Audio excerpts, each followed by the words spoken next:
जय Hind master viewers, अपने इस बैक टू बैक वीडियोस में एक बार फिर हाजिर हैं हम आपके लिए प्रीवियस ईयर क्वेश्चन के सॉल्यूशन के साथ, जिसमें हम लोग कर रहे हैं 2023 में आए हुए CUET के अकाउंट्स के प्रीवियस ईयर क्वेश्चन को पूरी तरीके से सॉल्व और उसका एनालिसिस जो कि आ चुका है 1 जून शिफ्ट 1 इन 2023 के पेपर में। अभी तक हम लोगों ने अपने वीडियो में question number 1 to question number 30 तक का सॉल्यूशन कर लिया है। अब बारी है क्वेश्चन नंबर 31 टू 40। आज हमारा टारगेट है क्वेश्चन नंबर 31 टू 40 तक का। तो चलिए शुरू करते हैं और पहला क्वेश्चन पढ़ते हैं। पहला क्वेश्चन है, arrange following with regard to determination of goodwill share of new partner based on hidden goodwill determination. देखिए, क्वेश्चन का मीनिंग समझना बहुत ज़रूरी है कि आखिर क्वेश्चन कहना क्या चाहता है। इसमें हम लोगों को चीज़ों को अरेंज करना है ना। देखिए, अब मैंने शुरू के वीडियोस में भी कहा था कि इस टाइप के नए टाइप के क्वेश्चन ये हैं जो कि आएंगे ही आएंगे, रिपीट होंगे, जिसमें आपको अरेंज करने वाला क्वेश्चन आएगा, मैच द फॉलोइंग वाला क्वेश्चन आएगा। इस तरह के जो क्वेश्चन है ये रिपीट होंगे, ठीक है। तो एक और क्वेश्चन हम लोग के सामने आ गया, गुडविल से रिलेटेड है कि हमें क्या करना है। गुडविल के डिटर्मिनेशन मीन्स गुडविल को निकालने के लिए जो अगर हिडन गुडविल का केस चल रहा हो तो गुडविल निकालने के लिए क्या क्या आप स्टेप्स अपनाते हो, बताओ। तो देखिए, हमने जब अपने स्टूडेंट्स को समझाया था तो उसमें हम लोग 4 स्टेप्स में बात किए थे हिडन गुडविल के लिए। हिडन गुडविल एक टॉपिक है जो हम लोग के एडमिशन चैप्टर में देखने को मिलता है CBSE के। हिडन गुडविल में क्या होता है कि सबसे पहले हम लोगों को फाइंड आउट करना होता है वो कैपिटल जो न्यू पार्टनर के बेसिस पे फर्म का कैपिटल आ रहा है, जिसको मैं बोलता हूँ स्पेशली अपने लैंग्वेज में हमें फाइंड आउट करना होता है नकली कैपिटल। वाई नकली कैपिटल? बिकॉज ये जो अमाउंट निकलने वाला होगा on the basis of new partner share होगा और एक्चुअल में इतना कैपिटल बिजनेस में लगा ही नहीं होता है। तो हम लोग को पहले वो फाइंड आउट करना होता है नकली capital on the basis of new partner, ठीक है। इसको देख लेते हैं कि ये बुक में कैसे इसको बोला गया। जिसका कॉन्सेप्ट क्लियर है, देखिए वो टर्म समझ जाएगा। स्टेप 2 हम लोग क्या करते हैं, स्टेप 2 में फाइंड आउट करते हैं असली कैपिटल। असली कैपिटल बोले तो एक्चुअल कैपिटल एम्प्लॉयड जो कि एक्चुअल में बिजनेस में लगा हुआ है, but including new partners capital. इसमें आपको ध्यान रखना है कि नए पार्टनर का कैपिटल भी इंक्लूडेड होना चाहिए। बच्चे क्या करते हैं जनरली कि असली कैपिटल यानी एक्चुअल कैपिटल एम्प्लॉयड लेने के चक्कर में वो सिर्फ ओल्ड पार्टनर्स का कैपिटल ऐड करते हैं, न्यू का नहीं ऐड करते हैं। तो चूंकि नकली वाला जो निकल रहा है कैपिटल वो भी तो न्यू पार्टनर के बेसिस पे ही निकल रहा है, तो असली वाले में भी न्यू पार्टनर का कैपिटल हम लोग इंक्लूड करेंगे, ओके। तो असली कैपिटल हम लोग फाइंड आउट कर लेंगे और शायद इसका फॉर्मूला आपने पढ़ा होगा, super profit method, average profit method. ये जो हम लोग गुडविल निकालने का मेथड होता है उसमें कैपिटल एम्प्लॉयड इक्वल टू क्या होता है, एक शॉर्टकट आपके पास होता है total assets minus current liabilities. और अगर इसमें से कोई भी एक मिसिंग होता है तो ये फॉर्मूला हम लोग नहीं लगाते हैं। दूसरा फॉर्मूला होता है हम लोग के पास सम ऑफ ऑल पार्टनर्स कैपिटल, है ना।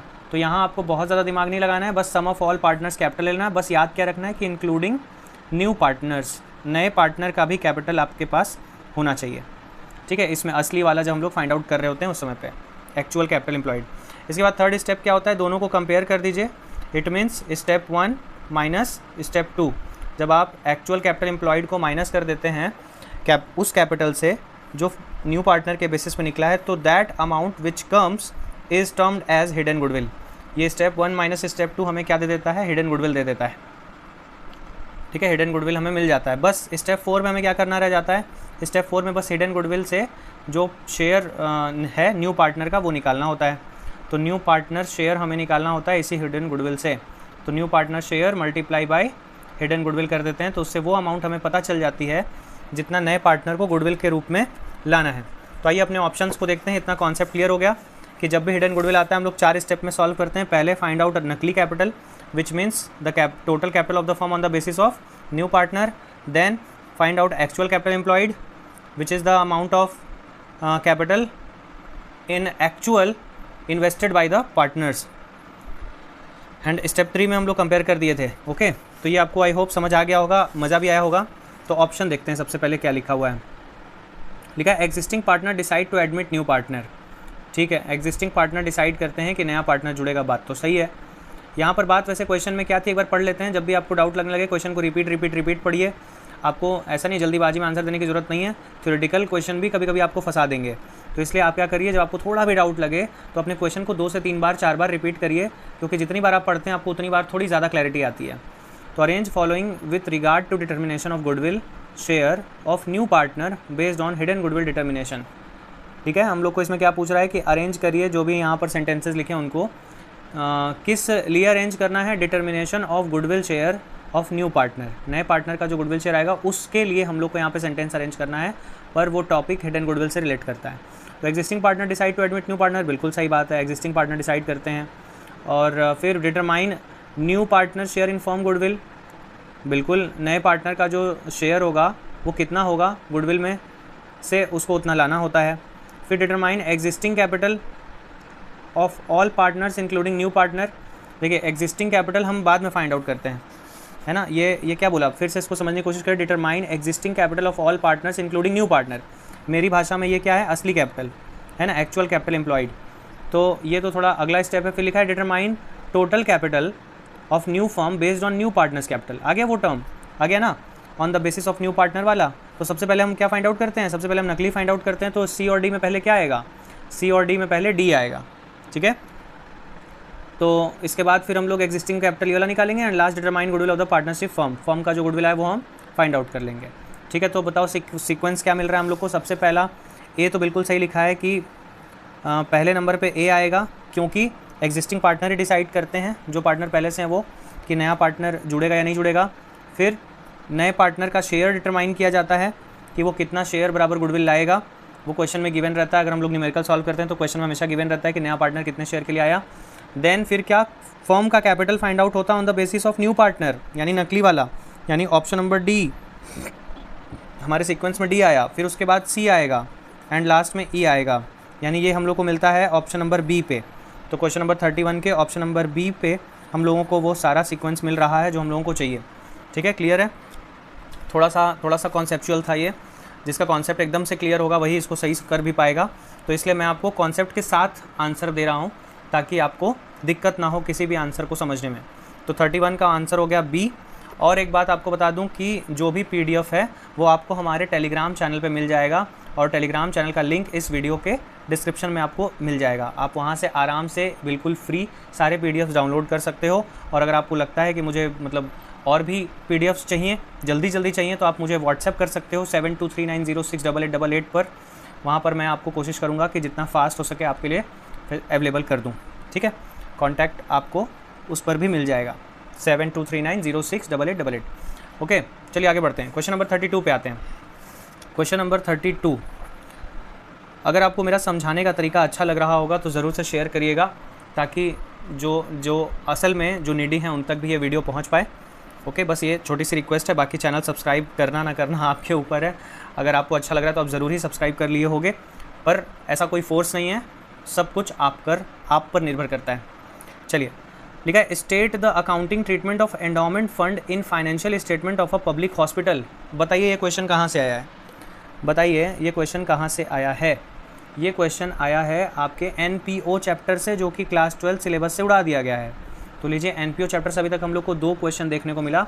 एक क्वेश्चन हम लोग को प्रीवियसली देखने मिला था, जिसमें मैंने आपको इनकम एंड एक्सपेंडिचर वाली बातें समझाई थी कि उसमें रेवेन्यू एंड एक्सपेंडिचर वाले रेवेन्यू नेचर के आइटम्स रिकॉर्ड होते हैं, ठीक है। तो एनपीओ चैप्टर से देखिए क्या पूछ रहा है कि अकाउंटिंग ट्रीटमेंट बताइए, एंडोमेंट फंड का क्या करते हैं फाइनेंशियल स्टेटमेंट में किसी पब्लिक हॉस्पिटल के। बताइए मुझे कैसे पता चला कि एनपीओ का क्वेश्चन है। देखिए पब्लिक हॉस्पिटल लिखा ना, पब्लिक हॉस्पिटल। अब बताइए हॉस्पिटल क्या प्रॉफिट मेकिंग बिजनेस है? नो। हाँ, आज के डेट में प्राइवेट हॉस्पिटल्स हैं, बट इनका जो एग्जिस्टेंस है ना वो इसलिए नहीं है। जितने भी स्कूल्स होते हैं, हॉस्पिटल्स होते हैं, यूनिवर्सिटीज़ होती हैं, लाइब्रेरीज़ होती हैं, ये सब जो हैं ये एनपीओज़ में काउंट होती हैं, नॉन प्रॉफिटेबल ऑर्गेनाइजेशंस हैं। अब वो अलग बात है कि प्राइवेट हैंड हर जगह घुस गया है और वो प्रॉफिट मेकिंग कर रहा है, पर दीज आर ट्रीटेड एज एनपीओज़, ठीक है। तो किसी पब्लिक हॉस्पिटल में एंडोमेंट फंड अगर आ गया है तो बताइए उसको क्या ट्रीटमेंट देंगे। तो देखिए मैं आपको एकदम सिंपल सा तरीका बता रहा हूँ। जिस भी टर्म में FUND फंड लग जाएगा, it means it is a big amount. ये ह्यूज अमाउंट है जो आपको जनरली देखने को नहीं मिलेगा। मतलब फंड्स जो होते हैं, फंड के नाम पे जो पैसा होता है हमारे एनपीओ में आता है, वो एक बड़ा रकम होता है, और बड़ी रकम बिजनेस एनपीओ वाले बिजनेस में जल्दी देखने को नहीं मिलती। इट मीन्स ये किस नेचर की होती है? ये कैपिटल नेचर की होती है। और कोई भी आइटम अगर वो कैपिटल नेचर की है तो वो बैलेंस शीट में नोट होगी, ठीक है। और चूँकि फ़ंड है, ये पैसा यूज़ होने के लिए आया होगा। एनपीओ में कोई भी फ़ंड आता है, डोनेशन आता है, तो वो किस लिए आता है? किसी आप मान लीजिए ऑर्फेनेज में, वृद्धाश्रम में, अनाथ आश्रम में ऐसे जगहों पे कोई भी फंड आ रहा है तो क्यों आ रहा है?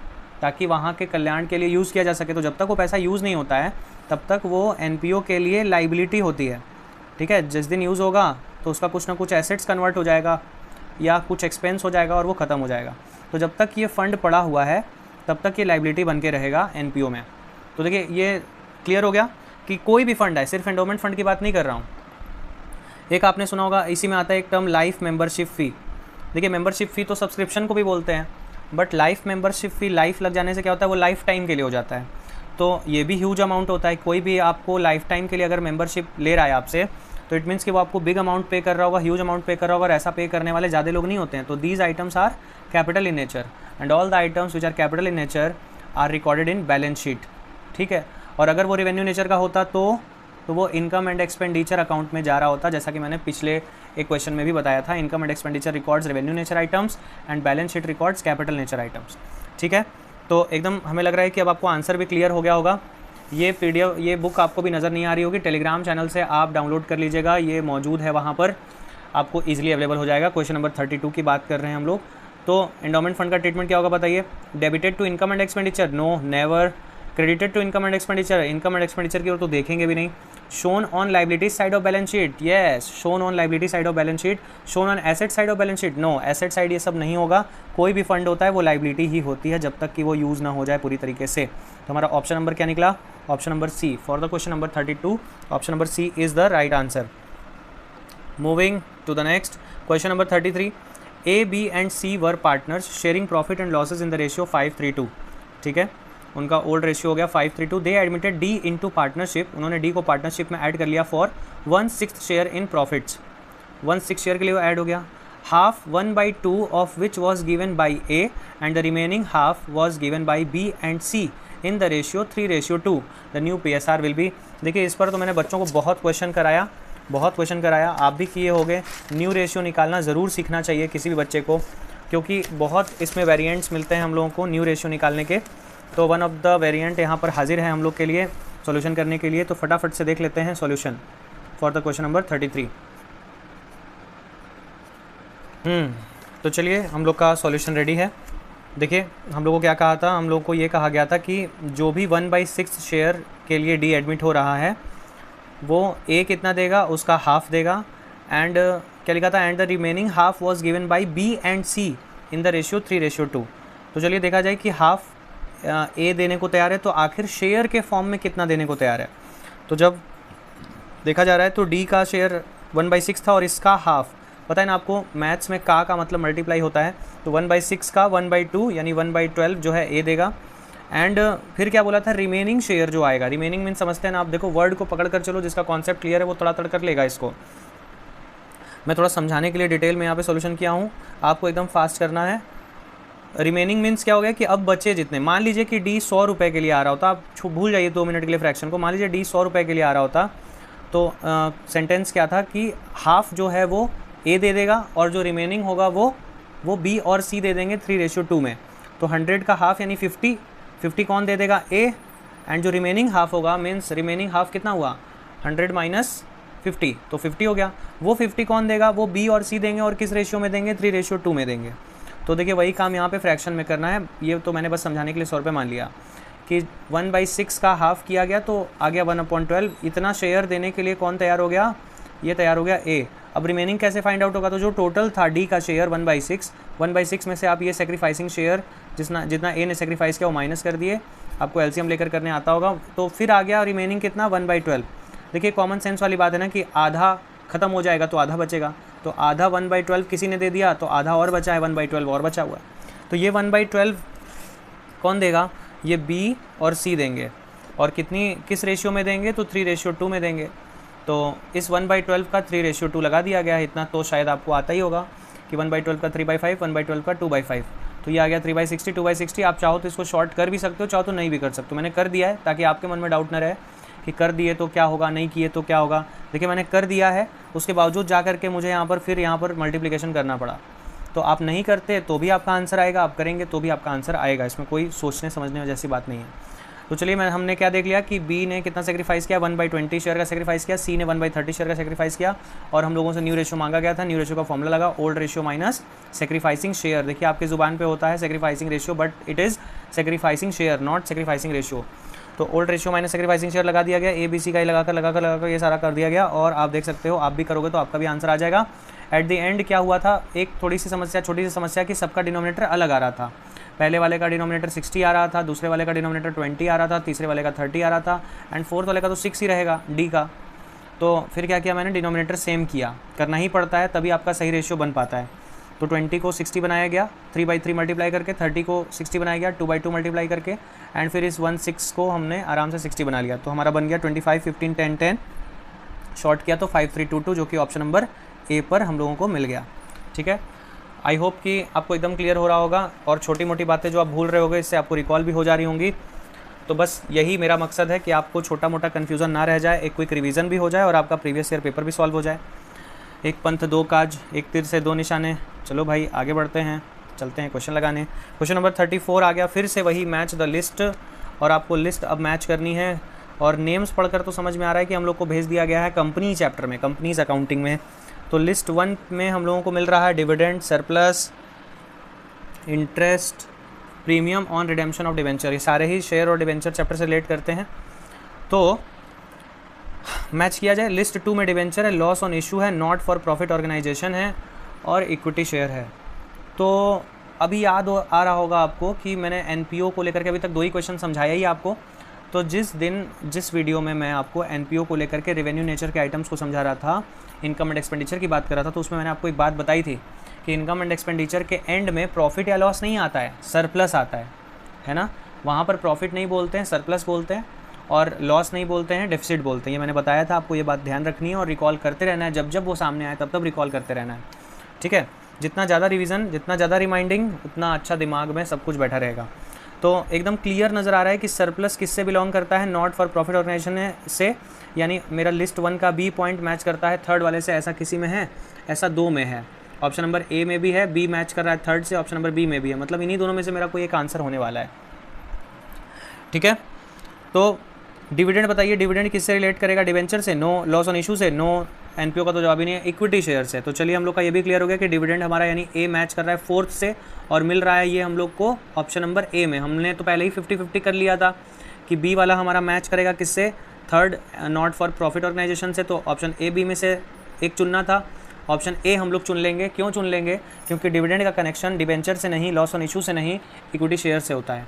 तो ए का जो है फोर्थ से रिलेट हो गया, बी का थर्ड से हो गया, सी का यानी इंटरेस्ट का डिवेंचर से कनेक्शन बन जाता है, और आपका लास्ट प्रीमियम ऑन रिडेम्पशन यानी ज़्यादा देने का वादा हम कब करते हैं, premium on redemption of debenture की बातें loss on issue of debenture की वजह से होती हैं।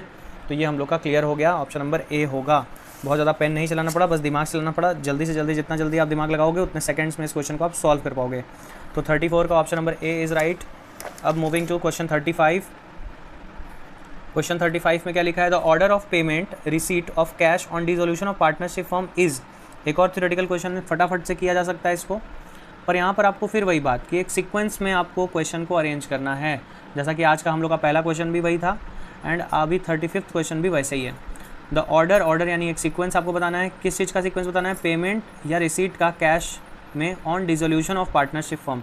तो डिसोल्यूशन में पेमेंट का या रिसीव का क्या सीक्वेंस है, कैसे हम लोग पेमेंट करते हैं या रिसीव करते हैं, क्या करते हैं।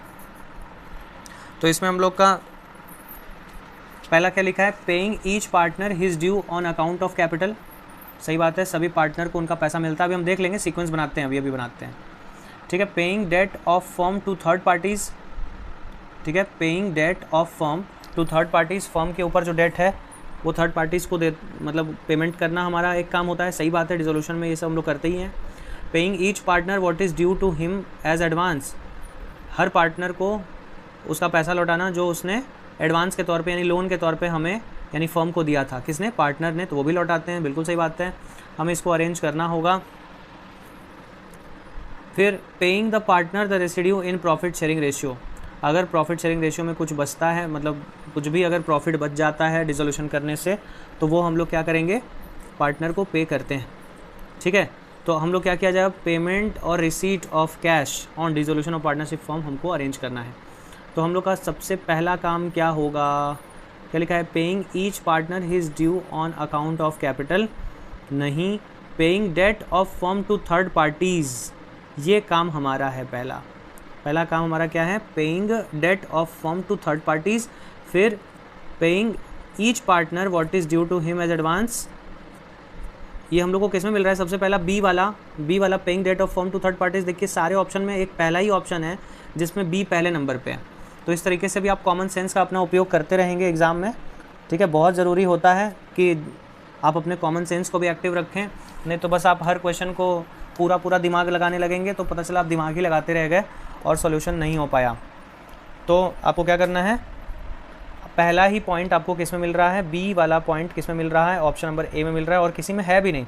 और फिर भी लेकिन इतने भी शाणे नहीं बनना है आपको, फिर भी आपको एक बार क्रॉस चेक मारना है कि क्या जो इसका सी पॉइंट है, मतलब सेकंड पॉइंट है, वो सही बैठ रहा है कि paying each partner what is due to him as advance. सही बात है भाई, याद करिए हम लोग मिस्टर एक्स लोन और मिसेज़ एक्स लोन ऐसे करके पढ़ते हैं ना, तो बताइए मिस्टर एक्स तो पार्टनर हो गए, तो उनको पहले देंगे या मिसेज़ एक्स लोन को पहले देते हैं, वापस पैसा चुकाते हैं। Since Mrs X is treated as outsider, तो हम लोग सबसे पहले बाहरी आदमी का लायबिलिटी चुकाते हैं, बाहरी लोगों का लायबिलिटी चुकाते हैं, उसके बाद फिर अपने लोगों को देखते हैं। तो paying each partner what is due to him as advance, सही बात है, पहले थर्ड पार्टीज़ को पेमेंट करने के बाद अपने लोगों का एडवांस चुकाते हैं, उसके बाद बारी आती है paying each partner his due on account of capital. अगर कैपिटल के रूप में कुछ बच रहा है, उसका पैसा बच रहा है व्यापार में, बिजनेस में, तो उसको लौटा दिया जाएगा। एंड अगर कोई प्रॉफिट होती है, मतलब ऑप्शन नंबर डी लास्ट में होगा। एकदम क्लियर, एकदम बहुत अच्छा, एकदम सीधा आंसर था, बस थोड़ा हमने आपको समझाने में समय ले लिया, हालांकि इतना समय नहीं लगना था इस क्वेश्चन में, बट फिर भी मेरा जो मकसद है, मेरा जो ऑब्जेक्टिव है वो पूरा करना है कि आप जब भी क्वेश्चन को पढ़ो तो क्या क्या सोचो, कैसे कैसे सोचो, ये काम है मेरा बताना, और साथ ही साथ कॉन्सेप्ट तो चल ही रहा है, ठीक है। चलिए एक बार फिर सामना हो गया मैच वाले क्वेश्चन से, लिस्ट 1 लिस्ट 2 का मैच है। इसके लिए आप अपने आप को एकदम रेडी रखिएगा, माइंडसेट पूरी तरीके से तैयार रखिएगा कि हमको मैच द फॉलोइंग और अरेंज वाले में ज़्यादा दिमाग लगाना है। अब कॉम्पिटिटिव लेवल के एग्ज़ाम्स में ऐसे क्वेश्चंस बहुत ज़्यादा आते हैं। अभी कुछ दिन पहले की बात है, मैं नेट के एग्ज़ाम्स में बैठा था, तो वहाँ पर भी कुछ ऐसा ही हो रहा था। आपको करेक्ट सीक्वेंस लगाना होता है और आपको ऐसे मैच द फॉलोइंग करना होता है, यानी कि ये सिर्फ CUET की बात नहीं है, ये हर कॉम्पिटिटिव एग्ज़ाम में ऐसे क्वेश्चंस लाए जा रहे हैं ताकि आप अपने दिमाग का भरपूर प्रयोग करें, कोई शॉर्टकट पे ना चले जाएं। और मैच द फॉलोइंग तो इतना खतरनाक होता है कि अगर आपका एक रॉन्ग हुआ तो दूसरा भी रॉन्ग हो जाता है। तो ये पूरा मतलब आपके साथ खेला जाता है, बुरी तरीके से खेला जाता है, पर आपको भी प्रो प्लेयर बनना है। अगर आपने मेरा शॉर्ट वीडियो देखा होगा तो आप ये बात समझ रहे होगे कि मैं क्यों बोल रहा हूँ, क्योंकि पूरी तरीके से माइंड गेम है और असली विनर वही है जो उस दौरान, उस ड्यूरेशन में, एग्ज़ाम टाइम में अपने दिमाग का भरपूर प्रयोग करता है, और एग्जामिनर के माइंड से जो खेलता है वही प्रो प्लेयर है। ओके, तो क्वेश्चन नंबर 36 में बात करते हैं, ज़्यादा बात इधर उधर की किए बिना, हालांकि वो भी ज़रूरी है। तो purchase of building, change in inventory, cash credit, dividend paid, कहाँ चले गए हम लोग? मेरे ख्याल से हम लोग चले गए हैं पार्ट बी में, और देखना यह है कि हम लोग को इसको किससे किससे मैच करना है। Yes, financing activity, cash and cash equivalent, investing activity, operating activity. चलिए मैं आपको 5 सेकेंड दे रहा हूँ, झट से आंसर बताइए। बहुत आसान है। परचेज ऑफ बिल्डिंग हमने अभी कुछ 1-2 क्वेश्चन में अभी लास्ट टाइम मैंने डिस्कस किया था कि अगर हम बिल्डिंग परचेस कर रहे हैं, यानी कोई भी नॉन करेंट एसेट्स परचेस कर रहे हैं, तो वो सीधा इन्वेस्टिंग एक्टिविटी बनता है, यानी ए वाला मैच करेगा थर्ड से। तो तुरंत दिमाग लगाइए, ए वाला थर्ड से है, यह सारे में ही ए वाला थर्ड से मैच कर रहा है। चलिए अब आपको और दिमाग लगाना है। चेंज इन इन्वेंट्री का कनेक्शन किससे होगा?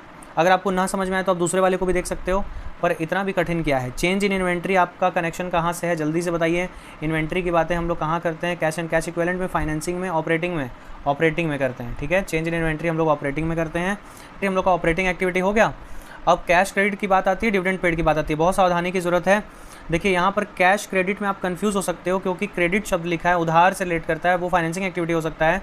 बट आपको कैश क्रेडिट को ऐसे समझना है कि आपने सीसी लिया है। सीसी, इसको हम लोग शॉर्ट में सीसी करते हैं। बिजनेस लोन, बिजनेस में जब आप बिज़नेस को आगे बढ़ाने के लिए बैंक से पैसे लेते हैं तो वो सीसी कहलाता है। तो इसका मतलब कि आपके पास पैसा आ रहा है, कैश के फॉर्म में पैसा आ रहा है। और डिविडेंड पेड एकदम क्लियर है कि फाइनेंसिंग एक्टिविटी में ही जाता है। Dividend paid cash and cash equivalent से कोई मतलब नहीं है, इन्वेस्टिंग से कोई मतलब नहीं, ऑपरेटिंग से कोई मतलब नहीं है। तो एकदम क्लियर हो गया।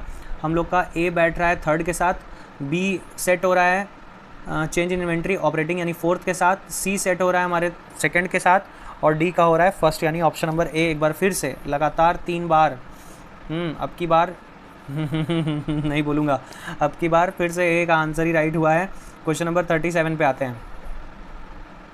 क्वेश्चन नंबर 37, बताइए कोई दिक्कत हो रही होगी तो आप कमेंट कर दीजिएगा ज़रूर से। मैं कमेंट और आपके फीडबैक और आपके सजेशन का बिल्कुल भूखा हूँ।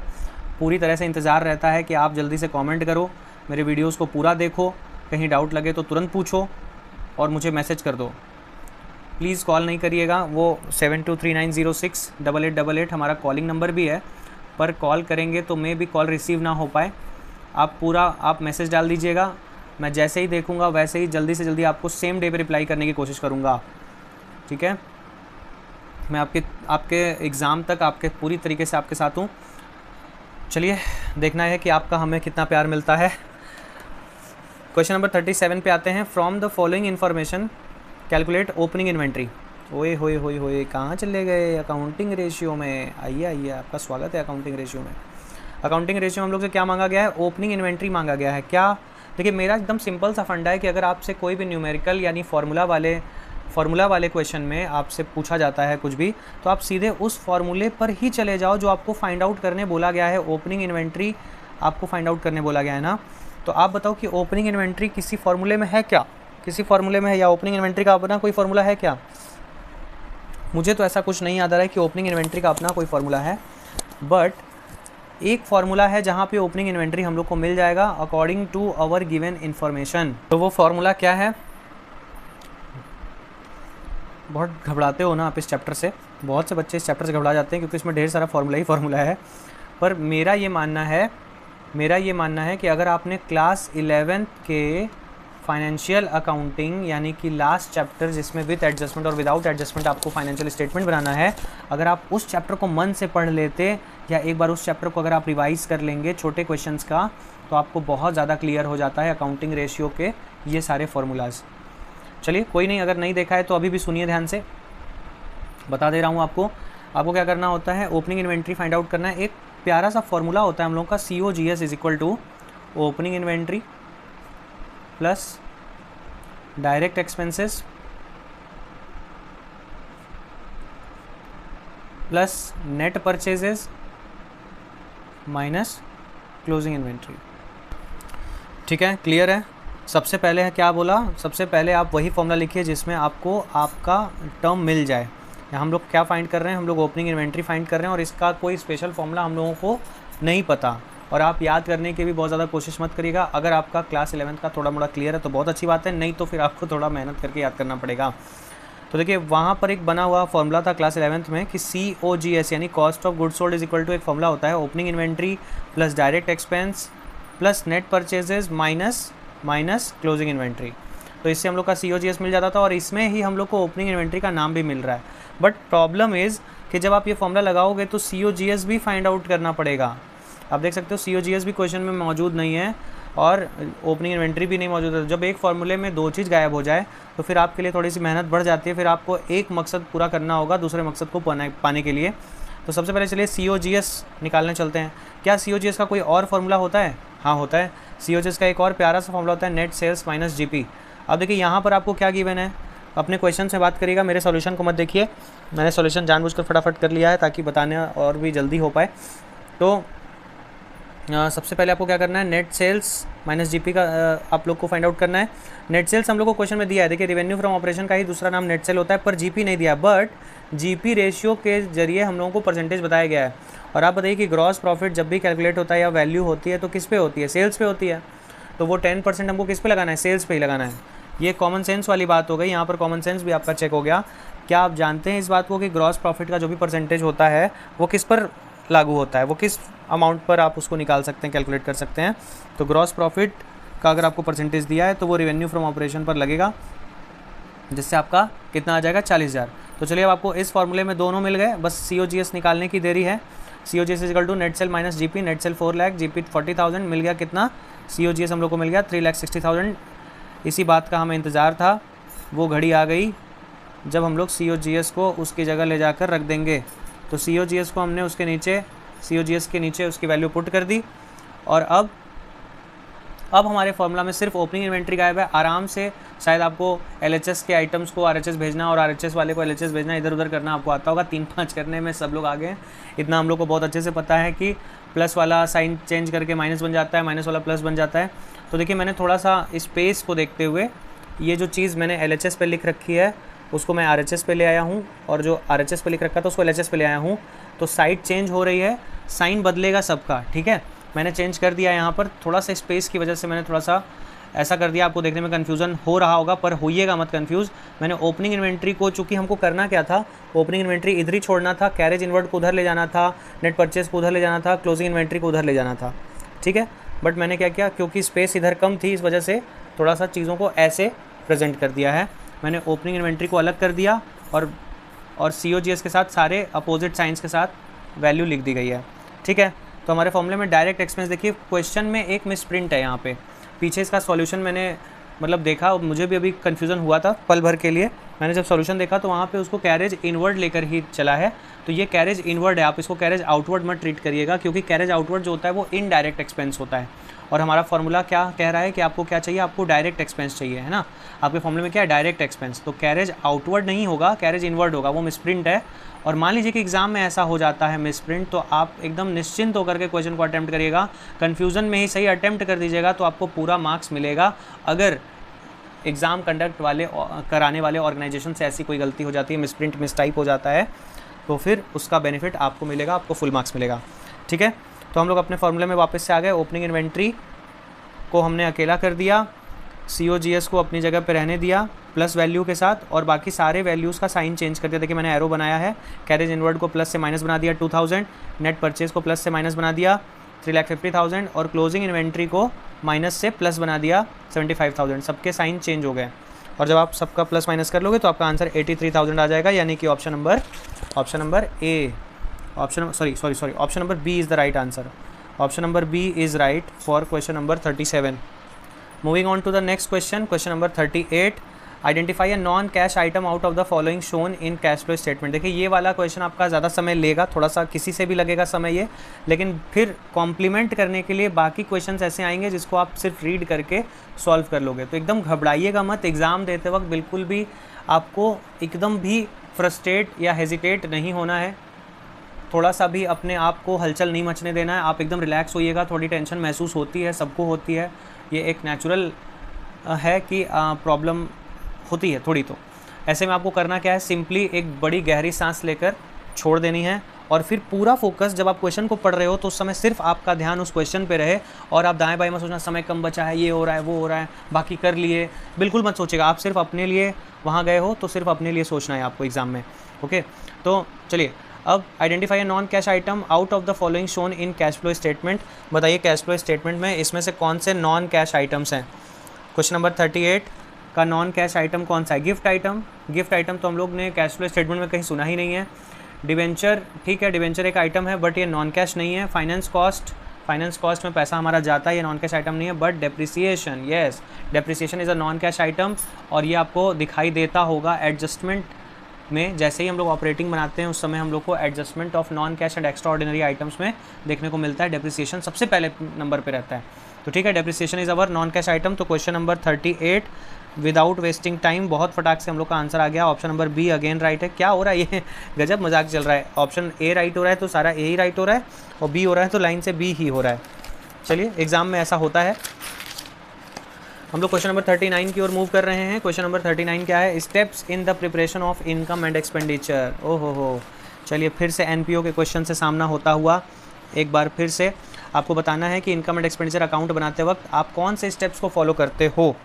तो एक बात याद होगी आपको, अभी थोड़ी देर पहले भी डिस्कस हुआ था कि इनकम एंड एक्सपेंडिचर अकाउंट्स जो होते हैं ये रेवेन्यू नेचर के आइटम्स को रिकॉर्ड करते हैं। देखिए अभी तक मैं 3 से 4 बार रिपीट कर चुका हूँ, आपके दिमाग में बैठ भी गया होगा कि रेवेन्यू नेचर के आइटम्स को रिकॉर्ड करता है सारे एक्सपेंसेस और सारे इनकम को। तो इसको प्रिपेयर करने का क्या स्टेप हो सकता है, चलिए पढ़ते हैं, फिर डिसाइड कर लेंगे कि क्या स्टेप सही है।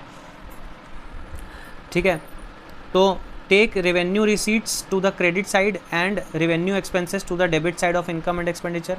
देखिए बात तो एकदम क्लियर है कि रेवेन्यू नेचर के आइटम्स जाते हैं, तो चाहे वो रेवेन्यू रिसीट्स हों और चाहे वो रेवेन्यू एक्सपेंसेस हों, रिकॉर्ड तो करना ही है। और क्रेडिट रिसीट्स होंगे तो क्रेडिट पे रिकॉर्ड होगा, all incomes are credited all expenses are debited. तो इस नॉमिनल वाले रूल के अकॉर्डिंग हम लोग तो चलेंगे ही, बिल्कुल सही बात है। चलिए पहला तो ये होगा कि नहीं, अभी क्लियर नहीं हुआ। फिर देखते हैं pursue receipt and payment account thoroughly. Pursue means आपको देखना है, एकदम अच्छे से देखना है रिसीट एंड पेमेंट अकाउंट। देखिए फिर से मैं अपनी बात को रिपीट करने जा रहा हूँ, मेरा आदत भी है कुछ ऐसा कि जब मैंने फ़र्स्ट टाइम एनपीओ को इसी प्रीवियस ईयर क्वेश्चन के सॉल्यूशंस में एक्सप्लेन किया था, तो मैंने आपको बताया था, फ्लैशबैक में थोड़े से चले जाइए, वहाँ पर याद करने की कोशिश करिए कि कौन कौन से अकाउंट्स बनते हैं। एक रिसीट एंड पेमेंट बनता है, एक इनकम एंड एक्सपेंडिचर बनता है, और एक बैलेंस शीट बनती है। बैलेंस शीट के बारे में थोड़ा डिस्कस नहीं हुआ था, पर आज की वीडियो में एक जगह पे हम लोगों ने डिस्कस किया था कि बैलेंस शीट में कैपिटल नेचर के आइटम्स जाते हैं। पर इनकम एंड एक्सपेंडिचर किसकी मदद से बनता है? Income and expenditure receipt and payment account की मदद से ही बनता है। ठीक है, तो बताइए पहले बिना रिसीट एंड पेमेंट अकाउंट देखे हम लोग बना सकते हैं क्या इनकम एंड एक्सपेंडिचर? तो एकदम क्लियर समझ में आ रहा है कि पहले आपको परस्यू करना होगा, पहले आपको देखना होगा रिसीट एंड पेमेंट अकाउंट को, थॉरोली चेक करना होगा कि क्या रिसीट्स हुए हैं और क्या पेमेंट्स हुए हैं, उन रिसीट्स में से कौन सा कैपिटल नेचर का है और कौन सा रेवेन्यू नेचर का है।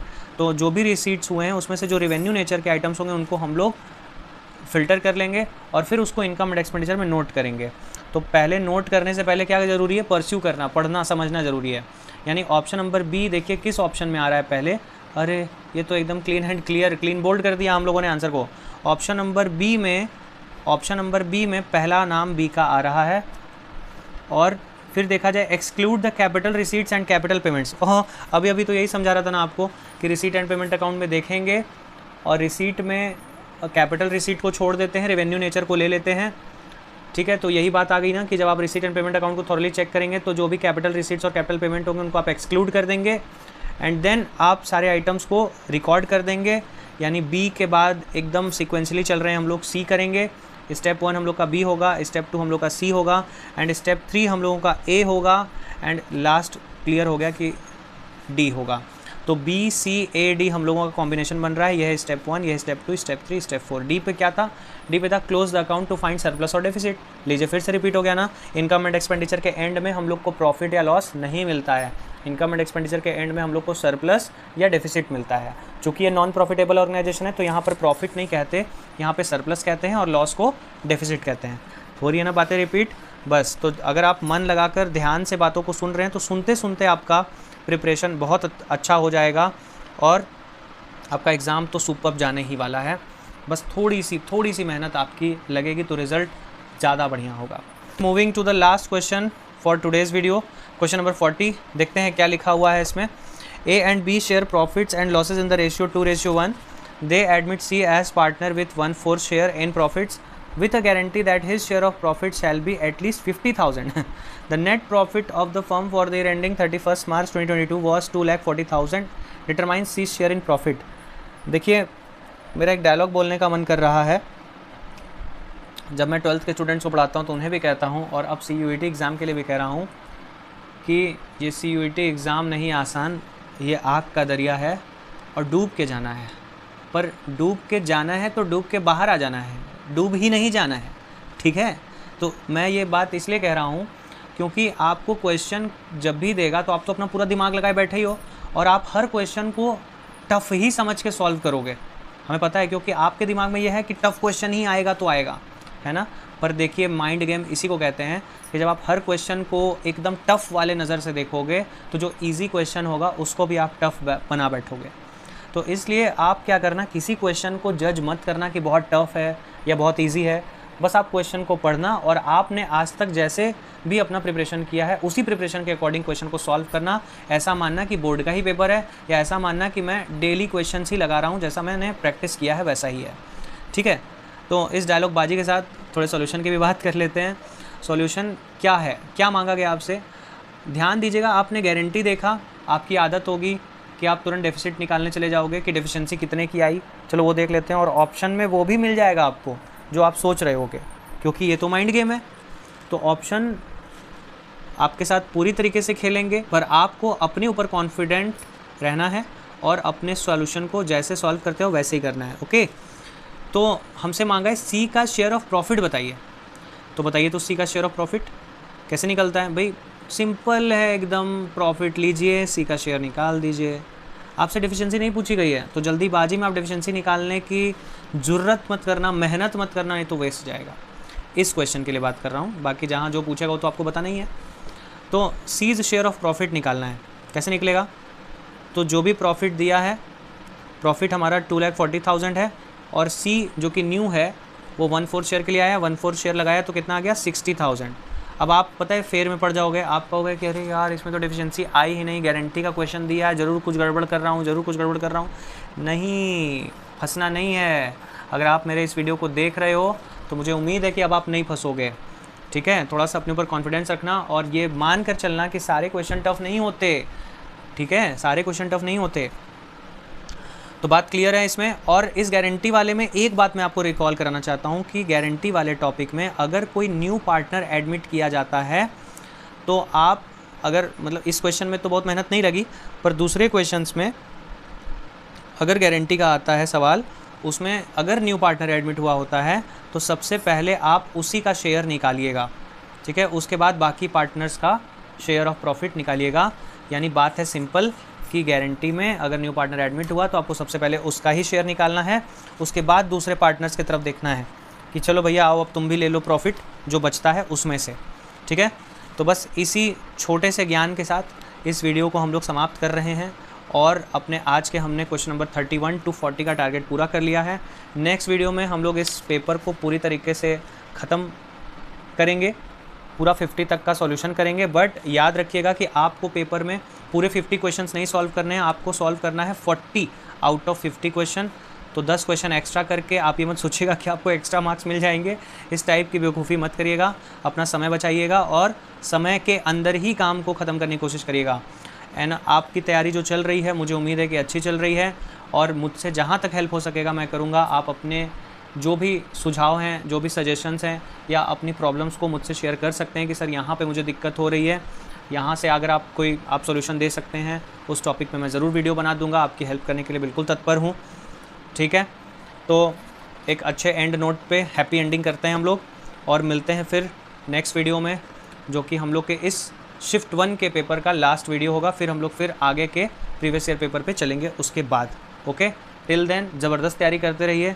मैंने जो है इस क्वेश्चन पेपर का PDF टेलीग्राम पे शेयर कर दिया है, तो ज़रूर से वहाँ जाकर चैनल को ज्वाइन करके आप PDF डाउनलोड कर लेना। और भी अपलोड कर दूँगा, एक और आगे का PDF अपलोड कर दूँगा, वो भी डाउनलोड कर लेना।